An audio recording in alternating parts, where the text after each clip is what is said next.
This is FSD Beta 11.4.9, and we're currently on the average profile. So it looks like the nags are a little bit more sensitive.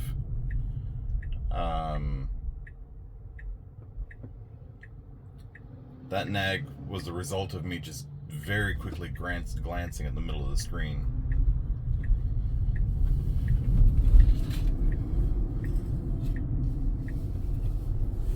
Technically, that's the second audible. What the hell? Technically, that's the second audible warning I've gotten on this drive. I had to restart the video, so we'll see what happens there. My phone is also mounted in a phone stand that's about halfway up. So it may be seeing my phone and going, "Oh, you've got a phone out," but it's not in my hand. So, as usual, just run the video back at like twice the speed or whatever, and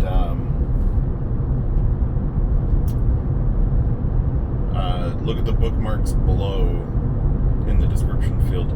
The bookmarks try and have a little bit more detail with them in addition to whatever's going on in the video, because what happens is I record the video and then I go back and I look at the video when I'm adding the bookmarks, and I'll look at the incidences that popped up during the drive, and I'll try and add more context to the incidences. I am going to do a manual change to the right lane here.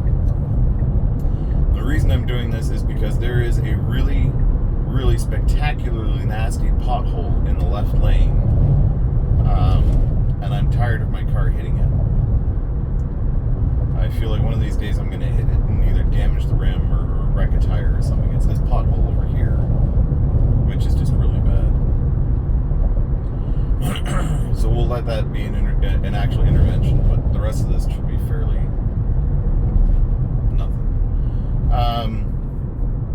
Now this intersection here, previously when I go through this intersection, I've made comments about, "Oh, my car is slowing down again, I wonder why, blah, blah, blah." Recently I realized there's this yellow blinking light that says "Do not stop on tracks."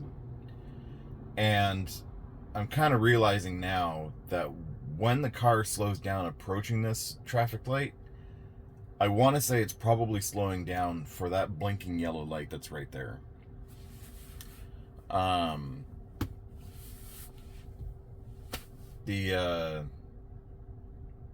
Yeah, because it slows down for, it doesn't slow down for all blinking yellow lights, but it does slow down for some of them.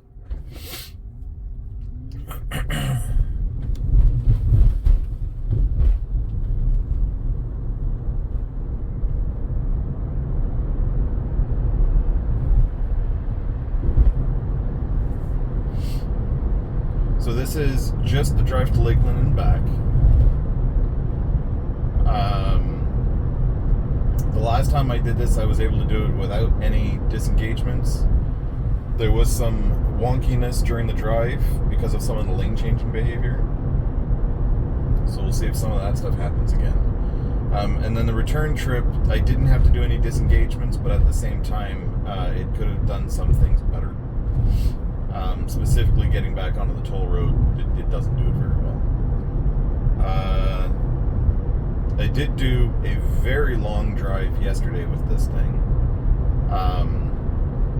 I drove from here to the Kennedy Space Center and then back again.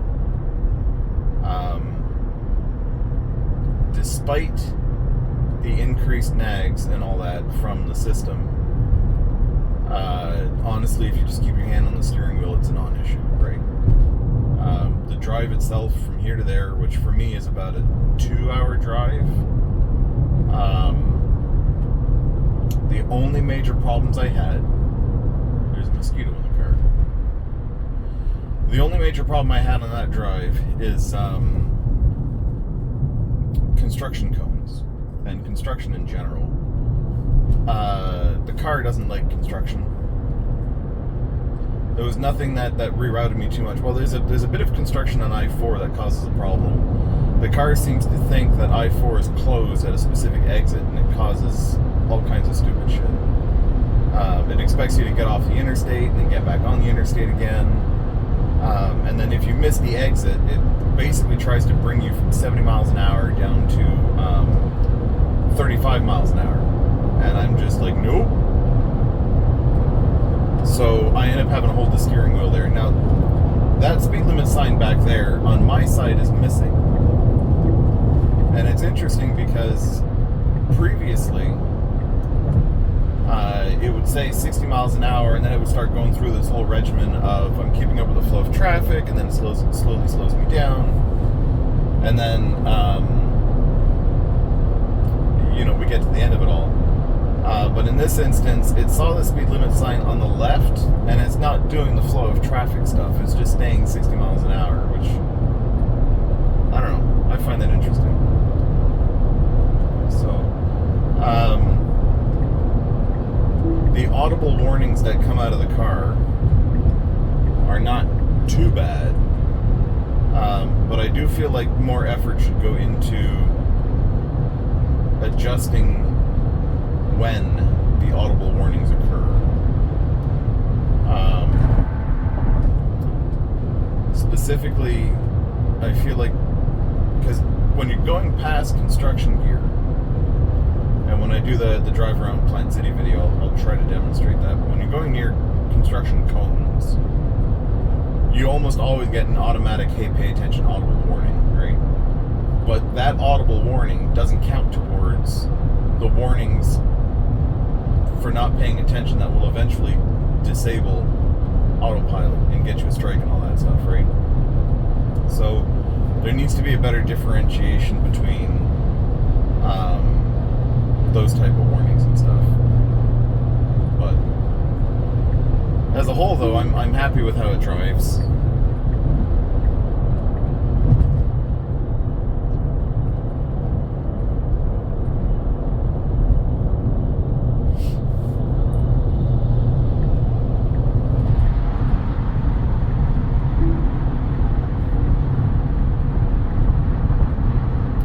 So we can see, I'm not sure how well it'll be noticed in the video, but the car knew it needed to get into this lane, and it immediately started to brake to get behind this guy here.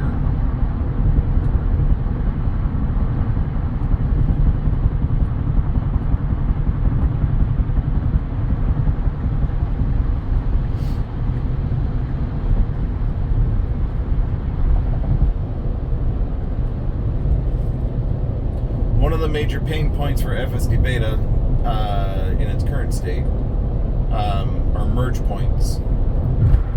It does not do them very well. Aside from the fact that it basically just runs out the lane, which to me is not really an issue, and aside from the fact that it does not engage the turn signal to let people know, hey, I'm getting over, the actual problem seems to be that it isn't keeping proper track of the cars.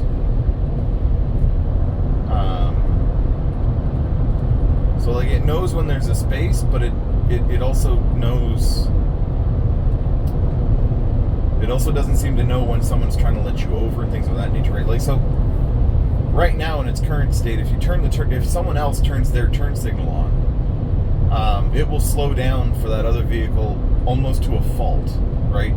Yesterday there was an incident while I was driving where we got stuck in heavy traffic on the 417 toll road in Orlando, and somebody turned their signal on. Well, they just left it on, right? They were in the right lane, they left it on.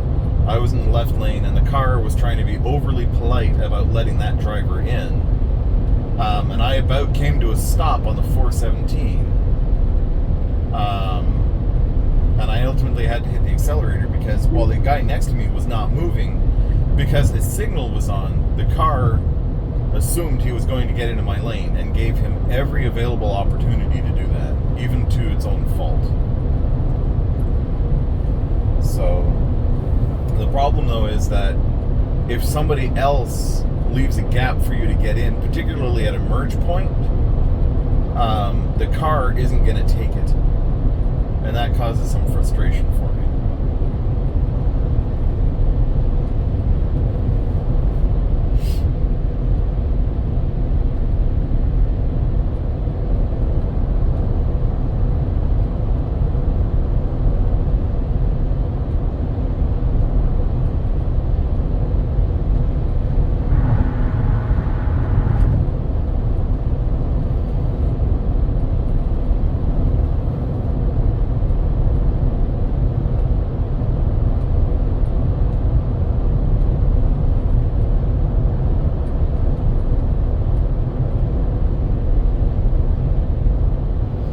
I did do this drive on 11.4.9 with my wife when we went to the Target. I do have the newer map data.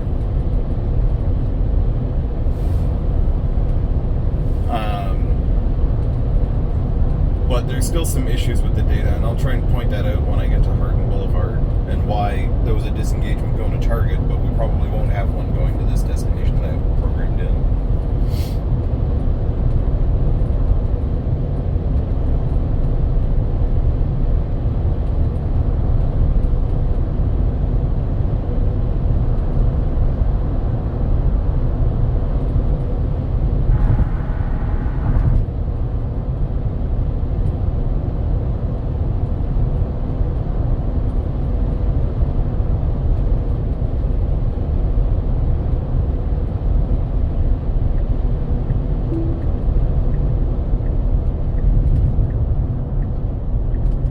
Get on the toll road specifically to get off here? Dude, that is such a waste of money.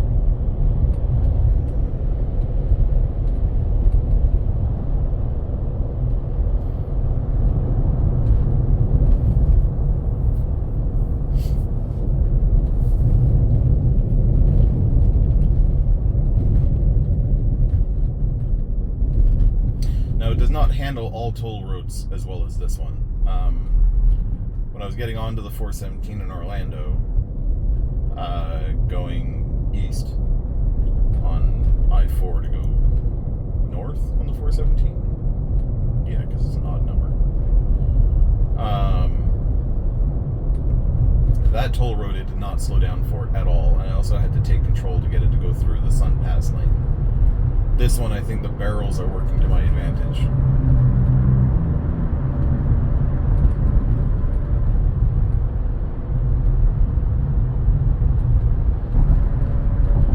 So the thing about Harden Blvd, and I'm going to collapse this to demonstrate it a bit better, is you get this tooltip here, or this navigational tip, I should say.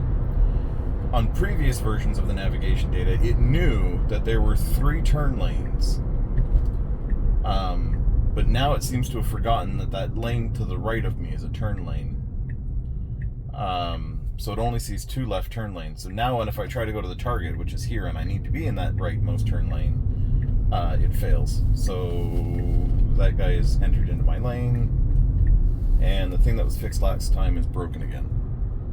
Now, while the car did change lanes in the middle of the intersection, the car to my right that is aiming for the Target, no, he's just going to keep going straight in that lane. Okay. He did cross into my lane during the turn, so an argument could be made that maybe it did that because he was there. There was also no traffic around me. But that is a regression from the previous version.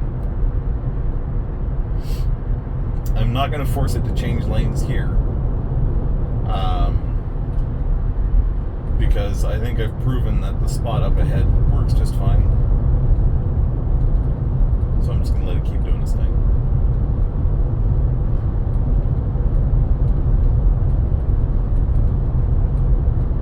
Should, however, be changing lanes like now. So 0 disengagements, but at the same time, it did do the right to left lane thing, which it's not supposed to do. So that was disappointing. And this, I mean, the light's yellow and I'm turning on. Whoa, shit, that guy just ran it. Alright, I'm gonna stop this light.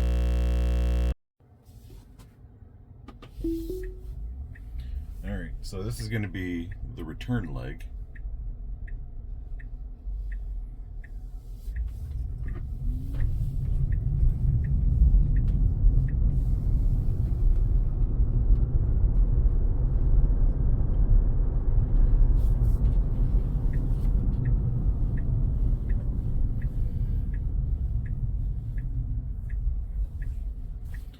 So for me, the main things I'm looking for coming up here is no stupid lane changes and hopefully a better handling of the Polk Parkway on-ramp.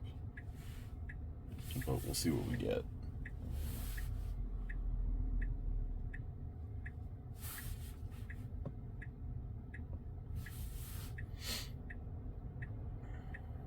So while we're stopped here,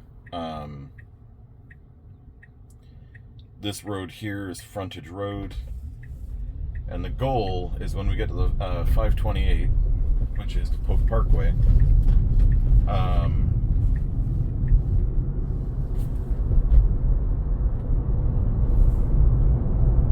to get onto the 570, rather, not 528, to get onto the 570 Polk Parkway, you have to cut across 3 lanes of traffic, right? So when you're making the turn on the frontage road, that's 1 lane of traffic that then merges into the other one.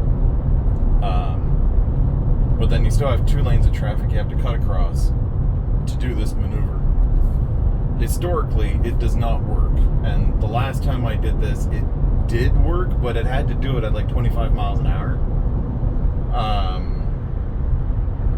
And I think some of that is because it's using bad navigation data to do it, and specifically it's bad speed limit data. So there's no car ahead of me to force me into the right lane like last time due to poor lane change decision making. So we're not going to be able to reproduce that. I do have a complaint that it takes a long time for it to turn the signal on and get over. But the light is green. So these are optimal conditions to pull this off. And what it needs to do is just cut across all traffic. And it's, instead, does 1 lane at a time. It slows down to 25 miles an hour.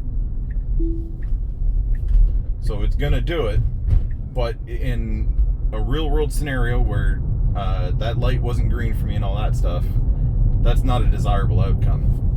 Now the speed limit's 25. And I want to say it picked the speed limit at 25 miles an hour because this on-ramp, I'm sure if I go look at the navigation data, the speed limit's going to be 25.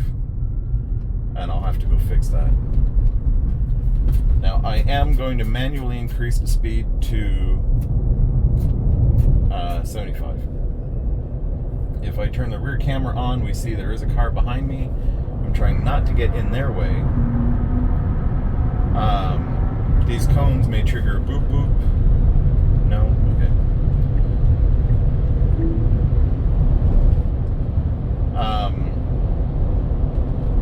But yeah, so it put 25 miles an hour before I got onto the on-ramp. And realistically speaking, had it done that with a bunch of traffic bearing down on me, that would have been an extremely dangerous situation. But technically it did work. But realistically what it needs to do is not stop. When it takes that turn, it should have just immediately cut across all the other traffic lanes.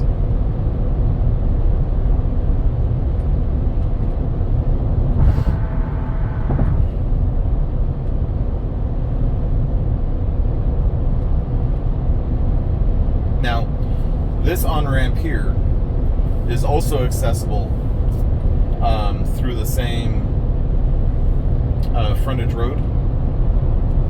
So technically speaking, if they wanted to cheat, and I'm kind of looking for them to do it one day, but I also don't want them to do it. If they wanted to cheat, they could have it not try to get onto the 570 where I normally get on at. And they could instead have me get onto the 570 at the toll booth that I just passed. The problem is to get to that toll booth, you go through a traffic light. So it's safer, but it's also going to cause the route to take longer. Not by much. You're only really going to lose about 3 to 5 minutes by going that way because the speed limit's lower and you may or may not hit a red light. But you do get the person where they're supposed to be. So I'm expecting one of two things to happen one day. Either A, all of a sudden it's going to start cutting across all the traffic lanes properly, which I could see V12 potentially doing that. Or B, we're going to suddenly start seeing the car intentionally routed to the other on-ramp. And over time, that's kind of what I'm expecting to start happening. I expect there to be scenarios where they're manually manipulating preferred routes, because like there's different levels of automation, right? Levels. Right now, FSD Beta is level 2, where you're supposed to be supervising everything and making sure that you take control as necessary, right? And level 3 is on the highway, it's pretty much driving itself, and then maybe it pops up and says, hey, you may need to take control for this, right? But it has to be like abundantly super clear at the fact that it's going to do that. Level 4 is there are geofence routes that are hands-free, and then level 5 is it should be hands-free everywhere, right? So what I'm kind of expecting to happen is, from a level 4 perspective, Tesla will at some point start looking at the routes that people do, because they know when autopilot's on and they know when autopilot's off, which sounds like Santa Claus knowing when you're sleeping or not. But the point is see, I would not have changed into this lane, because now I got to get back in front of that semi truck, who I know is going on I-4 because he's not in this lane. But Tesla knows when autopilot's on and they know when it's off. And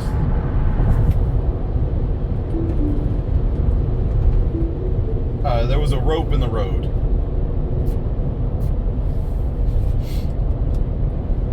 And because they know when the system is on or off,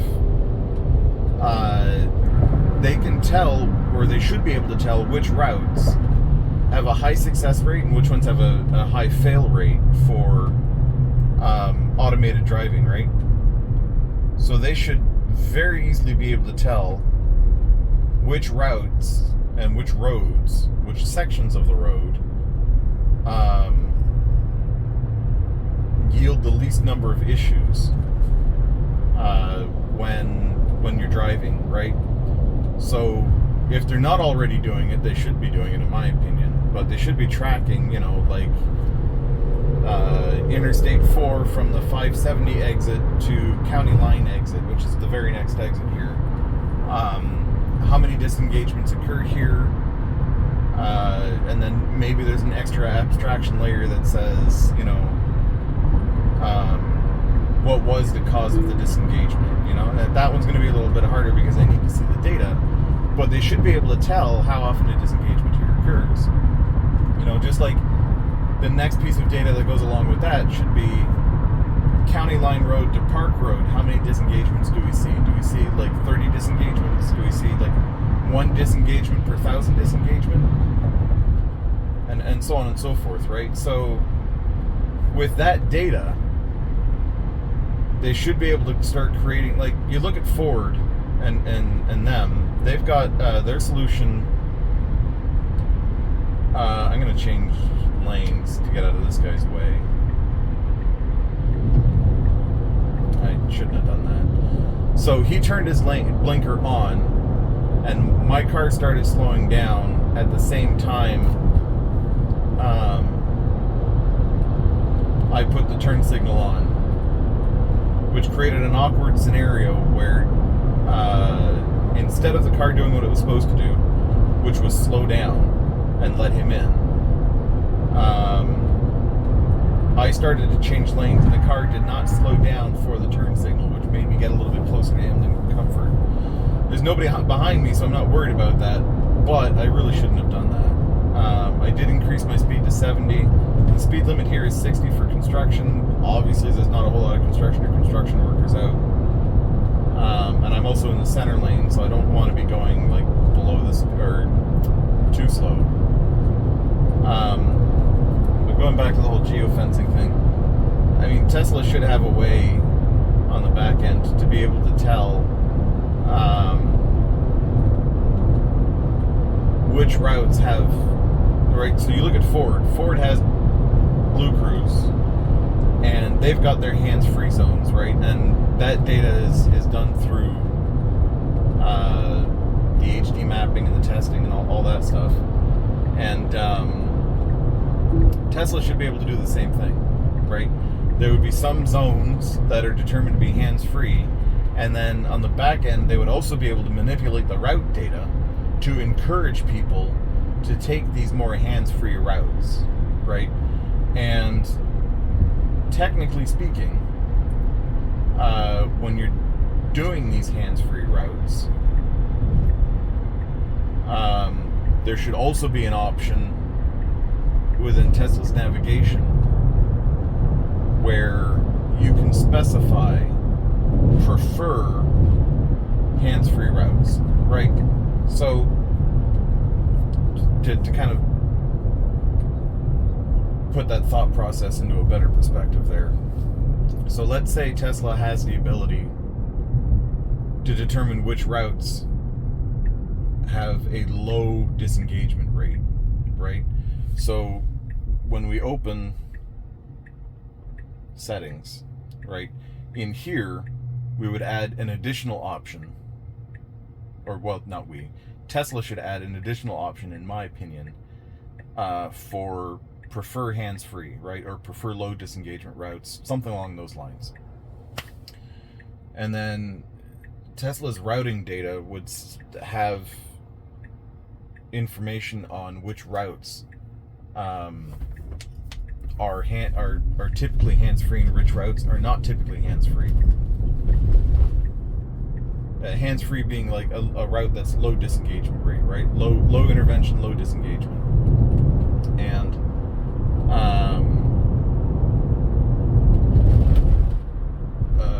if you have the option, the imaginary option right now, to turn on the hands-free routes, the routes that it takes would be different than what Google might suggest, right? But it's going to be the routes that you drive less on, that you're more okay to pay slightly less attention. So these lights, for whatever reason, when you're going south, it brakes for. When you're going north, you don't. It just does that. But anyways, back to the mental monologue I was doing there. That's kind of where I see things going with Tesla, is at some point they're going to start manipulating the routes to encourage people to automatically take the hands-free routes or the low disengagement rate routes. I'm hoping there's also an option to prefer or not prefer those low disengagement routes, because sometimes a low disengagement route might just be a stupid one, you know. So, but I don't know. I could just sound like a crazy old bugger. But that's my thoughts on that.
So it really should change lanes into the right lane, but it won't. Or it's not going to at the moment, whatever.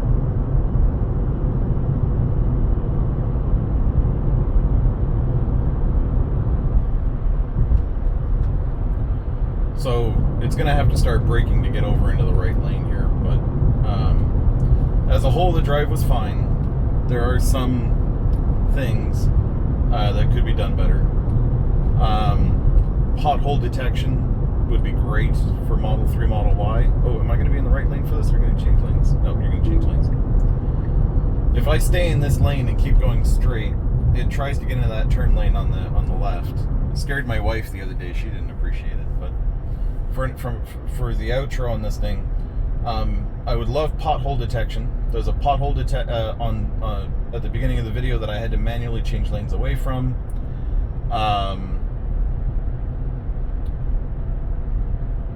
The on-ramp for the 570 needs to be fixed. Right now it does it too slow, and if there's a lot of traffic it just becomes really hazardous.